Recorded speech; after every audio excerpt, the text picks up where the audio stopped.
राधे राधे भक्तों। आज मैं आपको कार्तिक मास में एक ऐसी बाती बनाना सिखा रही हूँ जो कि भगवान विष्णु को अत्यधिक प्रिय है। एक ऐसी बाती जिसको भगवान जी को समर्पित करने पर, तुलसी मैया को समर्पित करने पर आपकी हर इच्छा पूरी हो जाती है। इसके लिए मैं आपको बताऊंगी कि जो आपके घरों में तुलसी का पौधा सूख जाता है और तुलसी के पौधे की जो लकड़ी होती है उस लकड़ी का यूज़ करके आप ऐसी बाती बना सकते हैं जिससे कि भगवान अत्यधिक प्रसन्न होते हैं और आपकी इच्छा पूर्ण हो करते हैं। अगर आप ये जानना चाहते हैं कि पूजा में गोल बाती और लंबी बाती में क्या अंतर होता है जलाने में, और दोनों को जलाने से किस तरह से लाभ प्राप्त होता है, किससे भगवान अधिक प्रसन्न होते हैं, अगर आप ये जानना चाहते हैं तो मुझे कमेंट ज़रूर कीजिएगा। अब हम बाती बनाएंगे तुलसी की उन सूखी लकड़ियों से जिससे कि भगवान अत्यधिक प्रसन्न होते हैं। आप सभी जानते हैं कि कार्तिक माह में तुलसी मैया की सबसे ज़्यादा पूजा होती है और तुलसी मैया की पूजा में सबसे ज़्यादा दीपदान का महत्व होता है। तो उसी दीपदान को बनाने के लिए सबसे प्रिय, भगवान को प्रिय बाती जो लगती है उसको बनाने के लिए हम यूज़ करते हैं तुलसी मैया की सूखी लकड़ियों को। जब तुलसी माता सूख जाती है तो या तो हम उसे जल प्रवाह कर देते हैं, लेकिन अगर कार्तिक माह के लास्ट वाले 5 दिनों में, जो कि आज से शुरू होकर 15 तारीख 10 से 15 तारीख तक हैं 2024 में, अगर इन दिनों में आप प्रतिदिन भगवान विष्णु के मंदिर में और तुलसी माता के आगे अगर दीपदान करते हैं तो आपको विशेष लाभ प्राप्त होता है। आइए बनाते हैं भगवान विष्णु की सबसे प्रिय बाती। आपको क्या करना है, आपको इस तरह से जो ये लकड़ियां हैं, जब तुलसी सूख जाती है तो इस तरह की लकड़ियां मिलती हैं, तो आपको क्या करना है, सबसे पहले इन लकड़ियों को बिल्कुल साफ़ कर लेना है इस तरह से, और उसके छोटे छोटे टुकड़े कर लेने हैं ऐसे, इस तरह से छोटे छोटे टुकड़े करके। और आपको क्या करना है, रक्षा सूत्र का यूज़ करना है। जो रक्षा सूत्र होता है वो बाती बनाने के लिए सबसे ज़्यादा प्रयोग किया जाता है और भगवान को अत्यधिक प्रिय भी होता है। या अगर आपके पास रक्षा सूत्र नहीं है, रक्षा सूत्र इस तरह का होता है जिसको आप मौली भी बोल सकते हैं।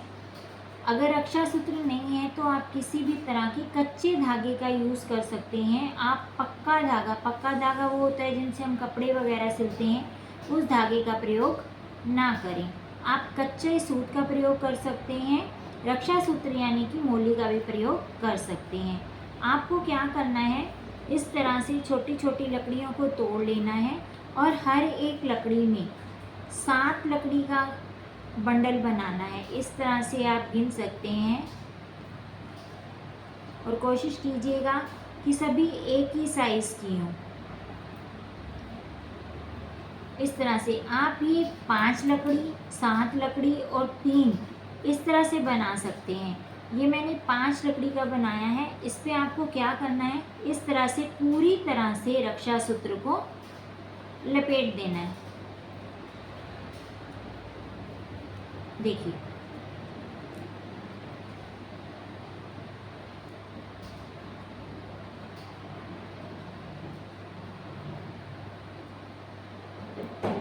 जब आप इस रक्षा सूत्र को लपेट देंगे तो ये इस तरह की हमारी बाती जो है वो तैयार हो जाएगी। अब आप इस बाती को क्या कीजिए, सरसों के तेल में इस तरह से डिप कर दीजिए। ये सरसों का तेल ले लीजिए, ये शुद्ध तेल होना चाहिए जिससे कि आप भगवान की पूजा अर्चना में यूज़ करते हैं।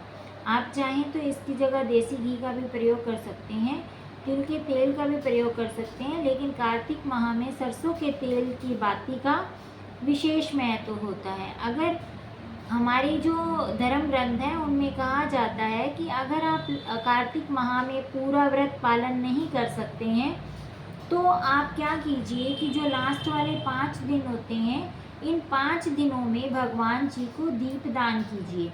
और आप देखेंगे कि मंदिरों में इन दिनों में 5 दीपक जलाए जाते हैं जो कि सरसों के तेल के होते हैं। इस तरह से आप 5-5 लकड़ियों को लेकर इस पर रक्षा सूत्र को लपेट लीजिए। अब मैं आपको इसके साथ साथ ये भी बताऊंगी कि कौन सा ऐसा दिया है जो आप बना सकते हैं जिससे भगवान बहुत जल्दी प्रसन्न होते हैं। देखिए, वैसे तो बाज़ार में हमें मिट्टी के दिए मिल जाते हैं, मोम के दिए भी बने हुए मिल जाते हैं, लेकिन कार्तिक माह में जो दीपदान का महत्व है वो इस तरह के दीप का दान का महत्व है, क्योंकि ये जो चीज़ें होती हैं ये काफ़ी शुद्ध होती हैं, हमारे अपने हाथों से बनाई जाती हैं, हम काफ़ी पवित्रता का ध्यान रखते हैं। इस तरह से ये बाती जो है वो आपकी तैयार हो जाएंगी। इन बाती को जलने में थोड़ा सा टाइम लगेगा, लेकिन ये बाती बहुत अच्छी तरह से जलेंगी। अब मैं आपको बताती हूँ कि किस तरह से आप इनके लिए दिया बना सकते हैं घर में ही। जो आटा हम खाने के लिए यूज़ करते हैं उसी आटे को आप थोड़ा टाइटली मल लीजिए, ठीक है, और उसको इस तरह से टुकड़े कर लीजिए, ऐसे दोनों हाथों से गोल करते हुए। इसमें हल्का या तो आप सूखे आटे का यूज़ कर सकते हैं बनाने के लिए, या आप तेल का प्रयोग कर सकते हैं। इस तरह से आप चाहें तो ये चौमुखी दिया भी बना सकते हैं, लेकिन जो दीपदान का महत्व है वो सिंगल मुंह वाले दिए का महत्व होता है। आपको क्या करना है, इस तरह से आटे का दिया बनाना है, थोड़ा सा डोंगा कर लीजिए ताकि आप इसमें तेल भी डाल सकें। इस तरह से आप बाती लीजिए और आप इस बाती को इसमें रख दीजिए। इस तरह से आप लगातार जो कार्तिक माह के अंतिम 5 दिन होते हैं इसमें आप तुलसी माता पर, ठीक है, आप तुलसी माता पर गोल दिया जलाइए। तुलसी माता पर तुलसी की डंडी का दिया मत बनाइए। ये सिर्फ और सिर्फ विष्णु भगवान, भगवान शिव के मंदिर में, हनुमान जी के मंदिर में आप यूज़